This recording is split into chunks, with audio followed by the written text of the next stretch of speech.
നമ്മൾ ട്രേഡേഴ്സിനെ ഏറ്റവും കൂടുതൽ സഹായിക്കുന്ന ഒന്നാണ് വോളിയം എന്ന് പറയുന്നത് അല്ലേ. അതായത് ഒരു ട്രെൻഡ് ഉണ്ടാവുകയാണെങ്കിൽ ആ ഒരു ട്രെൻഡിന്റെ വോളിയത്തിലേക്ക് നോക്കിക്കൊണ്ട് അത് ശക്തമാണോ അല്ലേ എന്ന് മനസ്സിലാക്കിക്കൊണ്ട് ട്രേഡ് എടുക്കാനായിട്ട് വോളിയം നമ്മളെ സഹായിക്കും അല്ലേ. അങ്ങനെയാണെങ്കിൽ നമ്മൾ സാധാരണഗതിയിൽ വോളിയം നോക്കുന്നത് എങ്ങനെയാണ്? അതായത് ഇങ്ങനെയാണ് വോളിയത്തിലേക്ക് നോക്കുന്നത് അല്ലേ. അതായത് ഓരോ ടൈം ഫ്രെയിമിലും എത്രയാണ് വോളിയം വന്നിട്ടുള്ളതെന്നാണ് ഈ ഒരു വോളിയം ക്യാൻഡിൽ നമുക്ക് പറഞ്ഞു തരുന്നത്. എന്നാൽ നിങ്ങൾ വോളിയത്തെ ഇങ്ങനെ കണ്ടിട്ടുണ്ടോ? അതായത് ഇങ്ങനെ നിങ്ങൾ വോളിയത്തിലേക്ക് നോക്കുകയാണെങ്കിൽ ടൈം ഫ്രെയിമിലല്ല, പകരം ഈ ഓരോ പ്രൈസിലും എത്ര രൂപയ്ക്കാണ് അല്ലെങ്കിൽ ഏത് പ്രൈസിലാണ് ഏറ്റവും കൂടുതൽ വോളിയം ഉണ്ടായിട്ടുള്ളതെന്ന് നമുക്ക് ഇത് കാണിച്ചു തരുന്നതാണ്. അപ്പം ഇത് മനസ്സിലാക്കാനായിട്ട് നമ്മളെ ഹെൽപ്പ് ചെയ്യുന്ന അടിപൊളി ഒരു ഇൻഡിക്കേറ്ററാണ് വോളിയം പ്രൊഫൈൽ ഇൻഡിക്കേറ്റർ എന്ന് പറയുന്നത്. അപ്പോൾ ഇന്നത്തെ വീഡിയോയിലൂടെ എന്താണ് വോളിയം പ്രൊഫൈൽ ഇൻഡിക്കേറ്റർ, ഇതിൻ്റെ ഇമ്പോർട്ടൻസ് എന്താണ്, ഇത് എങ്ങനെയാണ് ഉപയോഗിക്കേണ്ടത്, അതുപോലെ തന്നെ ഇത് സംബന്ധിച്ച സ്ട്രാറ്റജി തുടങ്ങിയ കംപ്ലീറ്റ് കാര്യങ്ങളാണ് ഞാൻ നിങ്ങൾക്ക് പറഞ്ഞു തരാനായിട്ട് പോകുന്നത്. This is market feed. ഞാൻ അമലക്ഷയ്. നമുക്ക് തുടങ്ങാം. അങ്ങനെയാണെങ്കിൽ നമ്മൾ ആദ്യം തന്നെ നോക്കാനായിട്ട് പോകുന്നത് എന്താണ് വോളിയം പ്രൊഫൈൽ ഇൻഡിക്കേറ്റർ എന്നുള്ള കാര്യമാണ്. അതായത് സിമ്പിളായിട്ട് ഒറ്റ വാക്കിൽ പറയുകയാണെങ്കിൽ വോളിയത്തിനെ അടിസ്ഥാനപ്പെടുത്തിക്കൊണ്ട് ഒരു സ്റ്റോക്കിലെ ഇമ്പോർട്ടൻ്റ് ആയിട്ടുള്ള പ്രൈസ് ലെവൽസ് കണ്ടെത്താനായിട്ട് നമ്മളെ സഹായിക്കുന്ന ഒരു ഇൻഡിക്കേറ്ററാണ് വോളിയം പ്രൊഫൈൽ ഇൻഡിക്കേറ്റർ എന്ന് പറയുന്നത്. അപ്പോൾ ഇത് കുറച്ചുകൂടി എളുപ്പം നിങ്ങൾക്ക് മനസ്സിലാക്കാൻ വേണ്ടിയിട്ട്, അതായത് സാധാരണഗതിയിൽ വോളിയം എങ്ങനെയാണ് നോക്കേണ്ടത് അല്ലെങ്കിൽ ആ ഒരു വോളിയത്തിൻ്റെ കോൺസെപ്റ്റ് എന്താണെന്ന് നിങ്ങൾക്ക് എന്തായാലും അറിയാമായിരിക്കുമല്ലോ അല്ലേ.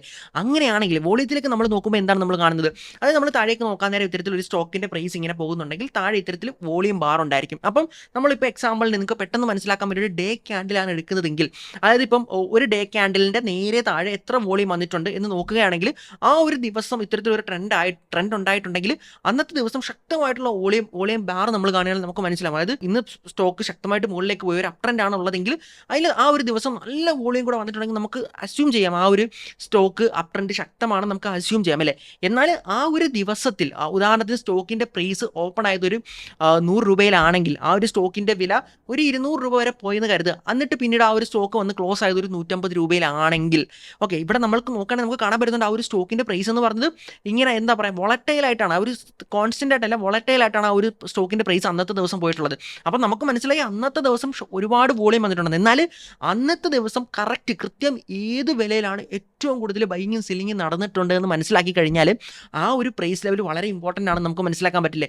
അപ്പം അങ്ങനെ കൃത്യമായിട്ട്, അതായത് 100 മുതൽ 200 അല്ലെങ്കിൽ 150 ഈ ഒരു റേഞ്ചിനുള്ളിൽ ഏത് വിലയിലാണ് കൂടുതൽ ബൈയിങ്ങും സെല്ലിങ്ങും നടന്നതെന്ന് മനസ്സിലാക്കുകയാണെങ്കിൽ ഇത്തരത്തിൽ ഈ ഹ്യൂജ് വോളിയം ഉണ്ടായിട്ടുള്ള ആ ഒരു ഇൻസ്റ്റിറ്റ്യൂഷൻസോ അല്ലെങ്കിൽ വലിയൊരു ടീം ബൈ ചെയ്തിട്ടോ അല്ലെങ്കിൽ സെല്ല് ചെയ്തിട്ടോ ആണല്ലോ അവിടെ ആ ഒരു ശക്തമായ വോളിയം ഉണ്ടായിട്ടുള്ളത്.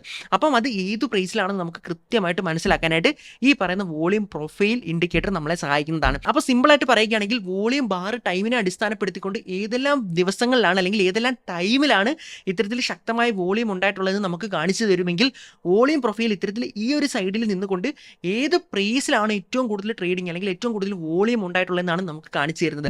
അങ്ങനെയാണെങ്കിൽ നമുക്ക് സ്റ്റോക്ക് മാർക്കറ്റിലെ രണ്ട് ഫണ്ടമെന്റൽ ട്രൂത്ത് ആയിട്ടുള്ള പ്രൈസും കിട്ടിയിട്ടുണ്ട്, വോളിയം കിട്ടിയിട്ടുണ്ട്. അപ്പോൾ ഇതിലേക്ക് രണ്ടിലേക്ക് നോക്കിക്കൊണ്ട് നമുക്ക് ഇന്റലിജന്റ് ഡിസിഷൻസ് എടുക്കാനായിട്ട് പറ്റുന്നതാണ്. അപ്പോൾ ഒന്നെന്ന് പറയുന്നത് ഈ ഒരു പ്രൈസ് ലെവൽ അറിയുകയാണെങ്കിൽ ആ ഒരു പ്രൈസ് ലെവൽ എന്ന് പറയുന്നത് എന്തായാലും ശക്തമായിട്ടുള്ള സപ്പോർട്ടോ അല്ലെങ്കിൽ റെസിസ്റ്റൻസോ ആവാനുള്ള സാധ്യത ഉണ്ടല്ലേ. കാരണം അവിടെയാണ് ഏറ്റവും കൂടുതൽ ഹൈ വോളിയത്തിൽ ട്രേഡിംഗ് നടക്കുന്നത്. അങ്ങനെയാണെങ്കിൽ മുന്നിലേക്ക് ഈ രണ്ട് ലെവൽസും വെച്ചുകൊണ്ട് എങ്ങനെ നമുക്ക് ഇന്റലിജന്റ് ട്രേഡ്സ് എടുക്കാമെന്ന് നോക്കാം. അപ്പോൾ ഇത് എങ്ങനെ പ്രാക്ടിക്കലി ചെയ്യാമെന്ന് നിങ്ങൾക്ക് കാണിച്ചു തരുന്നതിന് മുമ്പായിട്ട് തന്നെ ഒന്ന് രണ്ട് സിമ്പിൾ എക്സാമ്പിൾസ് ഞാൻ നിങ്ങൾക്ക് കാണിച്ചു തരാം. അപ്പോൾ ഇത് കാണുകയാണെങ്കിൽ, ഇത് മനസ്സിലാക്കുകയാണെങ്കിൽ നിങ്ങൾക്ക് വളരെ എളുപ്പത്തിൽ ഈ കാര്യങ്ങൾ അല്ലെങ്കിൽ വോളിയം പ്രൊഫൈലിൻ്റെ ആ ഒരു കോൺസെപ്റ്റ് വളരെ ഈസി ആയിട്ട് മനസ്സിലാകുന്നതാണ്. അങ്ങനെയാണെങ്കിൽ നിങ്ങൾ ഈ കാണുന്നത് ഒരു സാധാരണ ഒരു ഗ്രീൻ ക്യാൻഡിലാണ് അല്ലേ. നിങ്ങൾ സ്ഥിരം ട്രേഡിങ്ങിൽ കണ്ടുവരുന്ന ഒരു ഗ്രീൻ ക്യാൻഡിലാണ്. അപ്പോൾ ഇതിന് ഒരു ഓപ്പൺ ഉണ്ട്, ഒരു ക്ലോസ് ഉണ്ട്, അതുപോലെ തന്നെ താഴേക്ക് നോക്കുകയാണെങ്കിൽ ഒരു വിക്ക് ഉള്ളതായിട്ട് കാണാൻ പറ്റുന്നുണ്ട്. അങ്ങനെയാണെങ്കിൽ ഈ ഒരു ക്യാൻഡിലേക്ക് നമ്മൾ ആ ഒരു വോളിയം പ്രൊഫൈലിൻ്റെ ആ ഒരു ചാർട്ട് ഇട്ട് നോക്കുകയാണെങ്കിൽ എങ്ങനെ ഉണ്ടായിരിക്കും നമുക്ക് നോക്കാം. അതായത് ഇവിടെ ഞാൻ റാൻഡം ഒരു എക്സാമ്പിളിന് വേണ്ടിയിട്ട് കൊടുത്തിട്ടുള്ളൊരു വോളിയം പ്രൊഫൈലിൻ്റെ ചാർട്ടാണ്. അപ്പോൾ ഈ ക്യാൻഡിലേക്ക് നോക്കുന്ന സമയത്ത് ഇതുവരെ നിങ്ങൾക്ക് ഉണ്ടായിരുന്ന ഒരു ഇൻപുട്ട് അല്ല ഇനി ഈ ഒരു ചാർട്ട് ഇട്ട സമയത്ത് നിങ്ങൾക്ക് കിട്ടാനായിട്ട് പോകുന്നത്. അതായത് ഇതിലേക്ക് നോക്കുകയാണെങ്കിൽ നമുക്ക് കാണാനായിട്ട് പറ്റുന്നുണ്ട് ആ ഒരു ക്യാൻഡിലിൻ്റെ താഴെ ഭാഗത്തേക്ക് വരുന്ന സമയത്ത് ഇത്തരത്തിൽ അവിടെ വോളിയം കൂടുതലാണെന്ന് നമുക്ക് കാണാനായിട്ട് പറ്റുന്നുണ്ട്.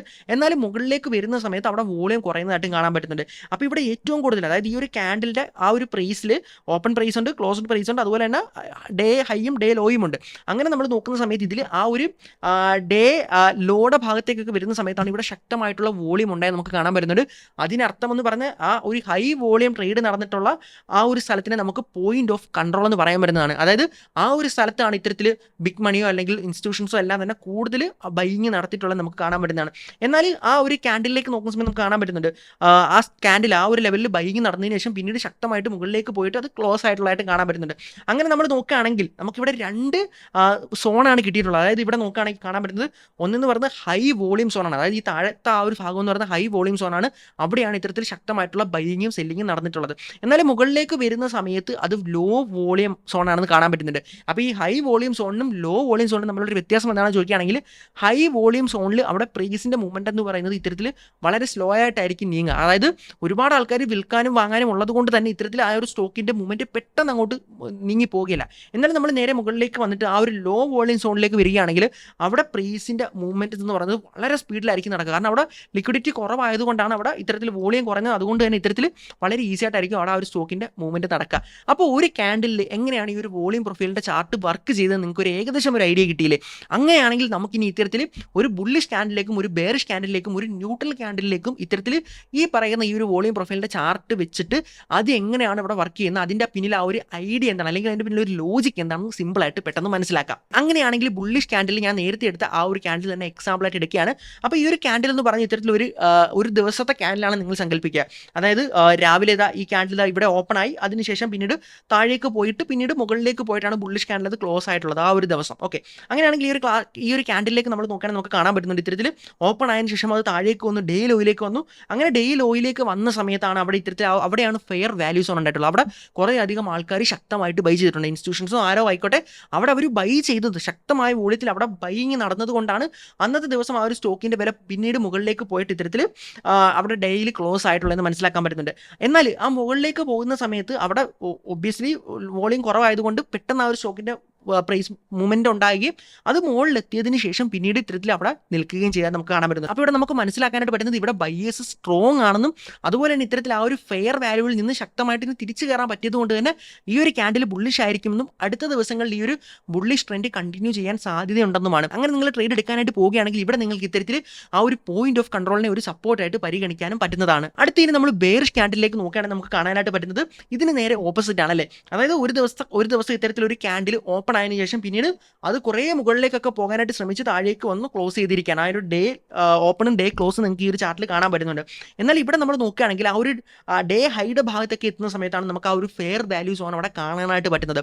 അതിനുശേഷം ഇത്തരത്തിൽ വീണ്ടും ആ ഒരു സ്റ്റോക്കിന്റെ വില താഴേക്ക് വന്നായിട്ടും കാണാൻ പറ്റുന്നുണ്ട്. അപ്പോൾ ഇവിടെ ഈ ഒരു ഫെയർ വാല്യൂ എന്ന് പറഞ്ഞാൽ അല്ലെങ്കിൽ പോയിന്റ് ഓഫ് കൺട്രോൾ എന്ന് പറയുന്നത് ഇത്തരത്തിൽ എന്താണ് പറയുക, അതെന്ന് പറയുന്നത് ഇത്തരത്തിൽ ശക്തമായിട്ടുള്ള റെസിസ്റ്റൻ്റ് ആണ് നമുക്ക് കാണാൻ പറ്റുന്നുണ്ട്. അപ്പോൾ അവിടെ ആ ഒരു ആക്ച്വൽ ലോജിക്ക് എന്താണെന്ന് വെച്ച് കഴിഞ്ഞാൽ ആ ഒരു സ്റ്റോക്ക് ഓപ്പൺ ചെയ്തു, അതിനുശേഷം മുകളിലേക്ക് പോകാനായിട്ടുള്ള ശ്രമം നടത്തി. എന്നാൽ അവിടെ ഇത്തരത്തിൽ ഹൈ വോളിയത്തിൽ അവിടെ സെല്ലിംഗ് ഉണ്ടായതുകൊണ്ട് ആ ഒരു ലെവൽ ക്രോസ് ചെയ്തിട്ട് അതിന് പോകാനായിട്ട് പറ്റില്ല, അത് താഴേക്ക് വന്നു. അപ്പോൾ ഈ ഒരു കേസിൽ നമ്മൾ പറയുകയാണെങ്കിൽ ഇവിടെ സെല്ലേഴ്സ് ശക്തമാണ്. ആ ഒരു ദിവസം ഈ ഒരു സ്റ്റോക്കിൽ അല്ലെങ്കിൽ ഈ ഒരു ക്യാൻഡിൽ സെല്ലേഴ്സ് ശക്തമായതുകൊണ്ട് സ്റ്റോക്കിന് മുകളിലേക്ക് പോകാനായിട്ട് പറ്റിയില്ല. അതുപോലെ തന്നെ നമ്മൾ നോക്കുകയാണെങ്കിൽ അത് ഫെയർ വാല്യൂവിൽ തട്ടിയിട്ട് താഴേക്ക് വന്നിരിക്കുകയാണ്. അപ്പോൾ ഈ ഒരു കേസിലേക്ക് നമ്മൾ നോക്കുകയാണെങ്കിൽ വരുന്ന ദിവസങ്ങളിൽ ഇത്തരത്തിൽ ഈ ഒരു സ്റ്റോക്കിൽ ഈ ഒരു ബെയറിഷ് ട്രെൻഡ് തുടരാനുള്ള സാധ്യതയുണ്ട്. അതുപോലെ തന്നെ ഇത്തരത്തിൽ നോക്കുകയാണെങ്കിൽ ആ ഒരു പോയിന്റ് ഓഫ് കൺട്രോളിനെ നിങ്ങൾക്ക് ഒരു റെസിസ്റ്റൻസ് ആയിട്ട് പരിഗണിക്കാനും പറ്റുന്നതാണ്. അടുത്തിനി നമ്മളൊരു ന്യൂട്രൽ ക്യാൻഡിലേക്ക് നോക്കുകയാണെങ്കിൽ ഇവിടെ ഇത്തരത്തിൽ ബയേഴ്സും സെല്ലേഴ്സും ബാലൻസ്ഡ് ആണെന്ന് നമുക്ക് കാണാൻ പറ്റുന്നുണ്ട്. അതായത് ആ ഒരു സ്ഥലത്ത് തന്നെ ഇത്തരത്തിൽ ആ ഒരു വോളിയം ഫോക്കസ്ഡ് ആയി നിൽക്കുകയാണ്. അതുകൊണ്ട് തന്നെ നമുക്ക് കൃത്യമായിട്ടൊരു ആൻസർ, അതായത് ഇത് ബുള്ളിഷ് ആണോ ബെയറിഷ് ആണോ എന്ന് കൃത്യമായിട്ട് മനസ്സിലാക്കാൻ പറ്റുന്നില്ല. അങ്ങനെയാണെങ്കിൽ നമ്മൾ ഈ ഒരു 3 സിനാരിയോ എടുക്കുന്ന സമയത്ത് ഇത്തരത്തിൽ ഒരു ക്യാൻഡിലിന്റെ ക്ലോസിംഗ് പ്രൈസിന് താഴെയാണ് അതിന്റെ ഫെയർ വാല്യൂ വരുന്നതെങ്കിൽ ആ ഒരു ക്യാൻഡിൽ ബുള്ളിഷ് ആയിരിക്കുമെന്നും മുന്നിലേക്ക് ആ ഒരു ബുള്ളിഷ് ട്രെൻഡ് കണ്ടിന്യൂ ചെയ്യാനുള്ള സാധ്യത ഉണ്ടെന്ന് നമുക്ക് മനസ്സിലാക്കാം. ഇനി അങ്ങനെയല്ല, ഒരു ക്യാൻഡിലിന്റെ ക്ലോസിംഗ് പ്രൈസിന് മുകളിലാണ് ഇത്തരത്തിൽ ആ ഒരു ഫെയർ വാല്യൂ വരുന്നതെങ്കിൽ ആ ഒരു ക്യാൻഡിൽ ബെയറിഷ് ആണെന്നും മുന്നിലേക്ക് ആ ഒരു ബെയറിഷ് ട്രെൻഡ് കണ്ടിന്യൂ ചെയ്യാനുള്ള സാധ്യത ഉണ്ടെന്ന് നമുക്ക് മനസ്സിലാക്കാം. ഇനി അങ്ങനെയല്ല, ഫെയർ വാല്യൂ എന്ന് പറയുന്ന ഇത്തരത്തിൽ ആ ക്ലോസിംഗ് പ്രൈസിന് അടുത്ത് തന്നെയാണ് നിൽക്കുന്നതെങ്കിൽ അതിനർത്ഥം എന്ന് പറയുന്നത് അത് ന്യൂട്രലാണ്, അതിന്റെ ട്രെൻഡ് എങ്ങോട്ട് വേണമെങ്കിലും പോകാൻ പറ്റുന്നതാണ്. അപ്പോൾ ഈ ഒരു കേസിൽ നിങ്ങൾ മറ്റ് ഇൻഡിക്കേറ്റേഴ്സും മറ്റ് അനാലിസിസും ഒക്കെ നടത്തിയിട്ടായിരിക്കണം ആ ഒരു ട്രെൻഡ് ഫൈനലൈസ് ചെയ്യേണ്ടത്. ഇത് വെച്ച് നമുക്കത് മനസ്സിലാക്കാനായിട്ട് പറ്റുകയില്ല. അപ്പോൾ നമ്മൾ ബുള്ളിഷ് ബെയറിഷ് ന്യൂട്രൽ ഈ 3 സിനാരിയോ പഠിച്ചു. എന്നാൽ ഇനി 2 സിനാരിയോ കൂടി ഉണ്ടല്ലോ. അതായത് നിങ്ങൾ കണ്ടത് ഒരു ബുള്ളിഷ് ക്യാൻഡിൽ ആണെങ്കിൽ അത് അവിടെ നിന്ന് ആ ഒരു ട്രെൻഡ് കണ്ടിന്യൂ ചെയ്ത് ബുള്ളിഷ് ആകണമെന്ന് നിർബന്ധമൊന്നുമില്ലല്ലോ. ആ ഒരു ബുള്ളിഷിൽ നിന്ന് ആ ഒരു ട്രെൻഡ് റിവേഴ്സിൽ വന്നിട്ട് അത് പിന്നീട് ബെയറിഷ് ആകാം. അല്ലെങ്കിൽ ഒരു ബെയറിഷ് ക്യാൻഡിൽ ആണെങ്കിൽ അവിടെ നിന്ന് ഒരു ട്രെൻഡ് റിവേഴ്സിൽ വന്നിട്ട് അത് ചിലപ്പോൾ ബുള്ളിഷ് ആവാനും സാധ്യതയുണ്ട് അല്ലേ. അപ്പം ഇത്തരം സാഹചര്യങ്ങൾ കൂടി നമുക്ക് ഈ ഒരു വോളിയം പ്രൊഫൈൽ ഉപയോഗിച്ചുകൊണ്ട് കണ്ടുപിടിക്കാൻ പറ്റുന്നതാണ്.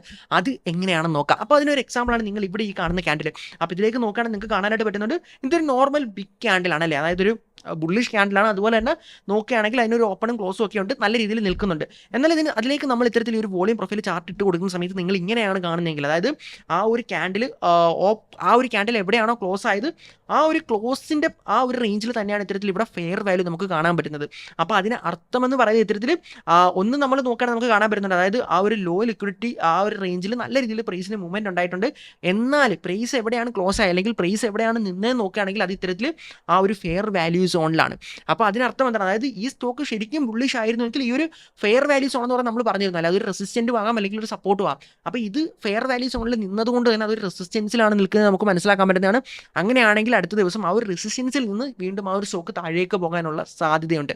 ഓക്കെ, അങ്ങനെയാണെങ്കിൽ നമുക്ക് ഇതിൻ്റെ നേരെ ഓപ്പോസിറ്റ് നോക്കാം. അതായത് ഒരു ഇപ്പം നമ്മൾ പറഞ്ഞത് ബുള്ളിഷ് ക്യാൻഡിലിൻ്റെ കാര്യമല്ലേ, അങ്ങനെയാണെങ്കിൽ നമുക്ക് ഇനി ബെയറിഷ് ക്യാൻഡിലേക്ക് നോക്കിക്കൊണ്ട് അവിടെ എങ്ങനെയാണ് ഇത് വർക്ക് ചെയ്യുന്നത് നോക്കാം. അപ്പോൾ ഇതേ ഒരു കേസിൽ തന്നെ നമ്മൾ ഇത്തരത്തിലൊരു വലിയ ബെയറിഷ് ക്യാൻഡിലാണ് എടുത്തിരിക്കുന്നത്. അപ്പോൾ എവിടെയാണോ ഇത്തരത്തിൽ ആ ഒരു ക്ലോസ് ലെവൽ ഉണ്ടായിട്ടുള്ളത് അവിടെയാണ് ഇത്തരത്തിൽ ആ ഒരു ഫെയർ വാല്യൂ ഉള്ളത് നമുക്ക് കാണാൻ പറ്റുന്നുണ്ട്. അപ്പോൾ ഇവിടേക്ക് നോക്കിയാൽ നമുക്ക് കാണാൻ പറ്റുന്നുണ്ട് ആ ഒരു മുകളിൽ ആ ഒരു ക്യാൻഡലിൻ്റെ മുകളിൽ ലോ ലിക്വിഡിറ്റി ഉള്ള സ്ഥലത്ത് ഇത്തരത്തിൽ പ്രൈസ് ശക്തമായിട്ട് മൂവ് ചെയ്തിട്ടുണ്ട്. എന്നാൽ ഈ ഒരു ഫെയർ വാല്യൂ സോണിലേക്ക് വരുന്ന സമയത്ത് അവിടെ പ്രൈസ് ട്രാപ്പ് ആയിട്ടുള്ളത് നമുക്ക് കാണാൻ പറ്റുന്നുണ്ട്. അപ്പോൾ ഇത്തരത്തിൽ ശക്തമായ സെല്ലിംഗ് ആണ് നടന്നിട്ടുള്ളത്. അല്ലെങ്കിൽ അവിടെ സെല്ലേഴ്സ് സ്ട്രോങ് ആയിരുന്നെങ്കിൽ ആ ഒരു ഫെയർ വാല്യൂ ആ ഒരു സോണും കഴിഞ്ഞിട്ട് താഴേക്ക് പോകേണ്ടതായിരുന്നു. എന്നാൽ അവിടെ വന്നിട്ട് ഇത്തരത്തിൽ അത് ട്രാപ്പ് ആയിരിക്കുകയാണ്. അങ്ങനെയാണെങ്കിൽ അവിടെ നിന്നും അതൊരു നല്ല സപ്പോർട്ടായിട്ട് ആക്ട് ചെയ്തുകൊണ്ട് അടുത്ത ദിവസം സ്റ്റോക്ക് മുകളിലേക്ക് പോകാനുള്ള സാധ്യതയുമുണ്ട്. അപ്പോൾ ഈ ഒരു കേസിലാണ് നിങ്ങൾ ഇത്തരത്തിൽ വോളിയം പ്രൊഫൈൽ ചാർട്ട് കാണുന്നതെങ്കിൽ അങ്ങനെ നിങ്ങൾക്ക് മനസ്സിലാക്കാൻ പറ്റുന്നതാണ്. അപ്പോൾ നിങ്ങൾക്ക് എന്താണ് വോളിയം പ്രൊഫൈൽ, ഇതിൻ്റെ ഇമ്പോർട്ടൻസ് എന്താണ്, അതുപോലെ തന്നെ ഇതിൻ്റെ ലോജിക് എന്താണ് തുടങ്ങിയ കംപ്ലീറ്റ് കാര്യങ്ങൾ മനസ്സിലായെന്ന് വിശ്വസിക്കുന്നു. അങ്ങനെയാണെങ്കിൽ നമുക്ക് ആക്ച്വലി എങ്ങനെയാണ് ഇത് പ്രാക്ടിക്കലായിട്ട് ചെയ്യേണ്ടതെന്ന് നോക്കാം. അപ്പോൾ അതിനായിട്ട് ഇത് നിങ്ങളെ പഠിപ്പിക്കാനായിട്ട് ഞാൻ വന്നിരിക്കുന്നത് സെറോദയുടെ പ്ലാറ്റ്ഫോമിലേക്കാണ്. അപ്പോൾ ഇവിടെ നമുക്ക് വന്നിട്ട് ഏതെങ്കിലും ഒരു സ്റ്റോക്ക് റാൻഡം സ്റ്റോക്ക് എടുക്കാം. ഇപ്പോൾ ഞാൻ തൽക്കാലം നിങ്ങളെ പഠിപ്പിക്കാനായിട്ട് വേണ്ടിയിട്ട് ടാറ്റ മോട്ടോഴ്സിൻ്റെ ആ ഒരു സ്റ്റോക്കാണ് എടുക്കുന്നത്. അപ്പോൾ ഒരു കാര്യം എടുത്തു പറയട്ടെ, ഇത് ഒരിക്കലും ഒരു സ്റ്റോക്ക് റെക്കമെൻഡേഷൻ ഒന്നും തന്നെയല്ല, നിങ്ങളെ പഠിപ്പിക്കാൻ വേണ്ടിയിട്ട് വെറും ഒരു എക്സാമ്പിളിന് വേണ്ടിയിട്ട് മാത്രം എടുത്തിട്ടുള്ളതാണ്. അപ്പോൾ ഇതിലേക്ക് നോക്കുകയാണെങ്കിൽ നിങ്ങൾക്ക് കാണാൻ പറ്റുന്നുണ്ട് ഇൻഡിക്കേറ്റേഴ്സ് എന്ന് പറയുന്നൊരു ഓപ്ഷൻ ഉണ്ട്. അപ്പോൾ അതിൽ നമ്മൾ ക്ലിക്ക് ചെയ്തിട്ട് ഇത്തരത്തിൽ വോളിയം എന്ന് സെർച്ച് ചെയ്യുക. അപ്പോൾ ഇവിടെ നിങ്ങൾക്ക് കാണാൻ പറ്റുന്നുണ്ട് വോളിയം പ്രൊഫൈൽ ഫിക്സഡ് റേഞ്ച് എന്ന്. അപ്പോൾ അതിലേക്ക് ക്ലിക്ക് ചെയ്യുകയാണെങ്കിൽ ഓട്ടോമാറ്റിക്കായിട്ട് ഇത്തരത്തിൽ ഈ ഒരു സാധനം ഈ ഒരു ടൂൾ ഇവിടെ വരുന്നതാണ്. അപ്പോൾ ഇതിലേക്ക് പോയിക്കൊണ്ട് നിങ്ങൾക്ക് ഏത് സ്ഥലത്താണ് ഇത്തരത്തിൽ ഏത് റേഞ്ചിലാണ് നിങ്ങൾക്ക് ഈ ഒരു വോളിയം പ്രൊഫൈൽ ചെക്ക് ചെയ്യേണ്ടതെന്ന് വെച്ച് കഴിഞ്ഞാൽ അത് സെലക്ട് ചെയ്ത് കൊടുക്കാവുന്നതാണ്. അപ്പോൾ ഇവിടെ നിങ്ങൾക്ക് ഇഷ്ടമുള്ള ഏത് ക്യാൻഡിലും വെച്ചിട്ട് നോക്കാനായിട്ട് പറ്റുന്നതാണ്. ഇപ്പോൾ ഞാനിവിടെ ഈ ഒരു വലിയ ഗ്രീൻ ക്യാൻഡിൽ സെലക്ട് ചെയ്തിട്ട് അതിൽ വെച്ച് നോക്കാനായിട്ട് പോവുകയാണ്. ഓക്കെ, അങ്ങനെയാണെങ്കിൽ ഞാൻ അത് ഈ ഒരു റേഞ്ചിലേക്ക് ഇത് ആഡ് ചെയ്ത് കൊടുക്കുകയാണ്. അപ്പോൾ ഇത് ഞാൻ ആഡ് ചെയ്ത് കൊടുത്ത സമയത്ത് നിങ്ങൾക്ക് കാണാനായിട്ട് പറ്റുന്നുണ്ട്. അതായത് ഈ ഒരു ക്യാൻഡിലേക്ക് നോക്കുകയാണെങ്കിൽ ഇവിടുത്തെ ആ ഒരു ഫെയർ വാല്യൂ സോൺ എന്ന് പറയുന്നത് ഈ ഒരു റെഡ് ലൈൻ വന്നിട്ടുള്ള ഈ ഒരു സ്ഥലമാണ് നമുക്ക് കാണാൻ പറ്റുന്നത്. അപ്പോൾ നിങ്ങൾക്ക് കാണാൻ പറ്റുന്നുണ്ട് വളരെ ഭംഗിയായിട്ട് ഈ ഒരു റെഡ് ലൈനിൽ ശക്തമായിട്ടുള്ള റെസിസ്റ്റൻസ് ഈ ഒരു ക്യാൻഡിൽസ് എടുത്തിട്ടുള്ളതായിട്ട്.